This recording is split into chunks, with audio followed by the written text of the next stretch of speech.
Hello YouTube family, कैसे हैं आप लोग? आई होप सब अच्छे होंगे। स्वागत करती हूँ स्टोरी मिनट मेरे चैनल में।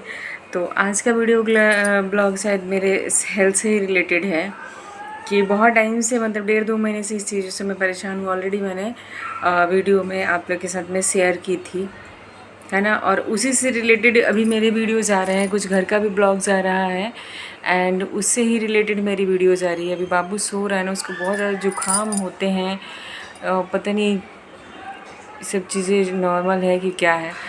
बहुत ज़्यादा जब सोता है ना तो बहुत ज़्यादा वो मुंह से ना झाग निकलता है। और कभी कभी हमने डॉक्टर को मैंने इस चीज़ पे बात किया है तो बोलते हैं डॉक्टर कि जुकाम की वजह से ऐसा होता है, बट कभी कभी मुझे बहुत डर लगता है इन सब चीज़ों से। पता नहीं क्या हो रहा है मेरे घर में कि कभी भी हम तीनों की मतलब मैं और मेरे हस्बैंड और चाहे बच्चा, कभी भी हम होता है ना कि 1-1.5 महीना भी हम कभी बिना मेडिसिन के, बिना डॉक्टर के चक्कर के रह जाए, ऐसा होता ही नहीं है। अभी उसको जुकाम हुआ, वो सो रहा है और बहुत लिटरली बहुत ज़्यादा झाग निकालता है सोने के टाइम में। मतलब एवरी टाइम तो नहीं, बट जुकाम होती है ना उस टाइम बहुत ज़्यादा होता है और सांसें ऐसे जोर लगा के लेता है, तो थोड़ा डर लगने लगता है। तो सॉरी, टॉपिक पे थी कि मैं गई थी डॉक्टर के पास में। मैं गई थी थर्सडे को डॉक्टर के पास में गई और उन्होंने जैसा कि मेडिसिन दिया, उससे रिलीफ नहीं हुआ। तो उन्होंने मुझे लिखा कि मैमोग्राफी कराने के लिए, अल्ट्रासाउंड भी करा लिया मैंने, ब्लड टेस्ट भी कराया हुआ है एंड मैमोग्राफी के लिए उन्होंने बोला हुआ था। तो सरकारी में दिखा रही हूँ मैं, सरकारी हॉस्पिटल में, क्योंकि प्राइवेट में बहुत ज़्यादा पैसे लग रहे हैं, बहुत ज़्यादा लग जाते हैं। तो हमारा बजट इतना नहीं होता है, मैं इतना एफर्ट मतलब हम नहीं कर पाते हैं इस वजह से। तो गई थी मैं मैमोग्राफी के लिए। हस्बैंड को उन लोगों ने बोला था कि यहाँ पे गुड़गांव में ही सरकारी कोई है हॉस्पिटल, वहाँ पे मैमोग्राफी हो जाती है। वहाँ हस्बैंड गए, पता करके आए। एग्जैक्टली इन्होंने भी सही से पता नहीं किया था कि होता है नहीं होता, क्योंकि शाम हो गया था ऑफिस में, तो कुछ स्टाफ थे, सिर्फ गार्ड वहाँ पे था, तो गार्ड ने सही से इन्फॉर्मेशन दिया नहीं, है ना। क्योंकि वहाँ पे सिर्फ अल्ट्रासाउंड, एक्सरे, ये नॉर्मल सब चेकअप वगैरह होता है, मतलब एक्सरे वगैरह ये सारी चीज़ें, अल्ट्रासाउंड एक्सरे वगैरह होता है। तो इतने अच्छे से गार्ड से इनको इन्फॉर्मेशन मिली नहीं। बस ये बात पता चला कि हाँ, ये इतने बजे से इतने बजे से रहता है और लोकेशन हमें देखना था, क्योंकि बाबू को घर पे स्कूल छोड़ के हमें जाना होता है, तो लोकेशन पहले से देखे रहते हैं तो जल्दी हम पहुँच जाएंगे। इस वजह से इन्होंने गए और पता करके चले आए, पता करके गए आ गए। तो फिर मुझे सैटरडे को ही बहुत ज़्यादा फिर से पेन होने लगा था। तो हस्बैंड ऑफिस में थे, तो ऑफिस से वो आए घर पे, बोले कि चलो। तो मैंने ना पैसे की वजह से, कि देखिए किसी के पास पैसे अगर रहता है तो कोई इतना परेशान नहीं होता। मैं पैसे के ज़्यादा लगने की वजह से ना, क्योंकि इसमें ना 3,000 रुपये लग रहे हैं फिर टेस्ट कराने में, ये वाला टेस्ट कराने में मेरे, है ना, मैमोग्राफी कराने में। तो मैंने बोला कि जब सरकारी में हो ही जाएगा तो कि हम 3,000 रुपये लगाएंगे, क्योंकि ऑलरेडी पैसे के खर्चे इतने हो जाते हैं कि हमारे पास में बिल्कुल भी सेविंग के तौर पे कुछ नहीं बचता है। कार्ड से ले लेके यूज़ करते हैं और फिर नेक्स्ट मंथ में जैसे सैलरी आती तो उसको हमें भरना पड़ता है। तो मैं ये रियलिटी बता रही हूँ अपनी कि ऐसा ही करना पड़ता है हमें। पता नहीं क्यों हो रहा है, क्यों इतनी तबीयत ख़राब हो रही है, समझ में नहीं आ रहा। तो गए थे वहाँ पे, हम सुबह सुबह गए और जैसे हस्बैंड लेके गए मुझे, बाबू को छोड़ दिया और ले जाके, अरे ये तो और बजाने लगते हैं ना।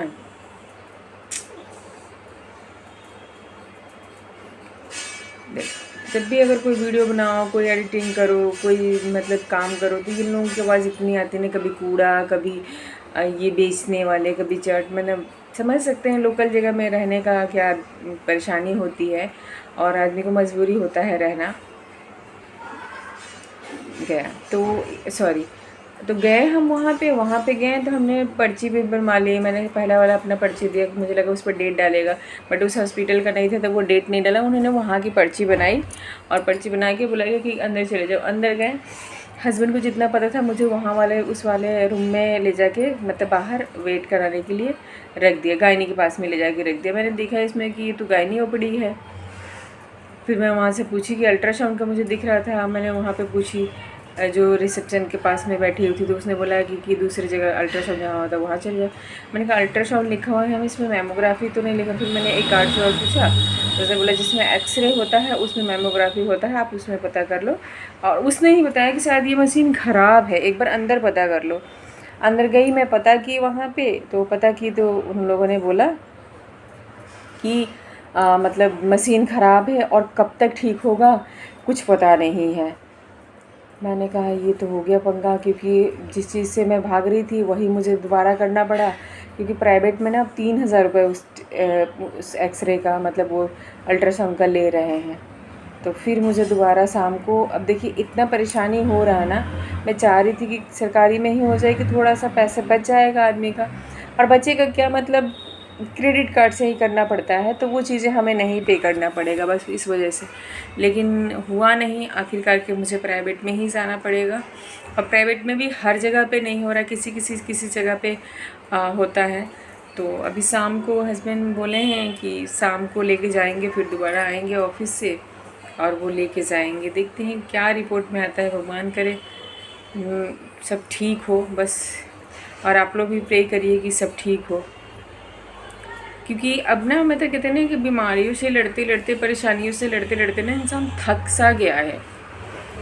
एक होता है ना कि 2-4-6 महीने पे हो जाता है तो आदमी झेल जाता है, बट लगातार 1.5-2 महीना तक हस्बैंड की तबीयत ख़राब रही, फिर मेरे साथ में, और अभी फिर 1.5 महीने से लगातार मेरी ऐसी हो रही। मैं मेडिसिन खा रही हूँ, बट मेडिसिन से कोई आराम नहीं हो रहा है, मतलब कोई भी आराम नहीं होता है। मैं क्या करूँ, मुझे तो कुछ समझ में नहीं आता। तो जैसा भी होगा हेल्थ अपडेट जो भी आएगा मैं आप लोगों के साथ में शेयर करूँगी, क्योंकि मुझे लगता है कि मैं हस्बैंड से भी इतना चीज़ें बता तो देती हूँ, बट इतनी खुल के बात नहीं कर पाती हूँ, क्योंकि वो परेशान हो जाएंगे, इस वजह से मैं नहीं कर पाती हूँ। हालांकि वीडियो के थ्रू वो देखते हैं तो परेशान तो होते ही हैं।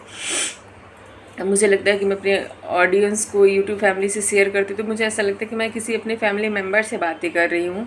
इस वजह से मैं वीडियो ब्लॉग बना के आप लोगों के साथ में शेयर करती हूँ। तो यही है मेरे हेल्थ से रिलेटेड चीज़ें, क्या बताऊँ, बस प्रे करिए आप लोग कि मैं क्या, मेरा परिवार सही रहे, बीमारियों से बस दूर रहे भगवान। हर किसी के परिवार ना बीमारियों से दूर रहे, क्योंकि बहुत परेशान हो गए हैं।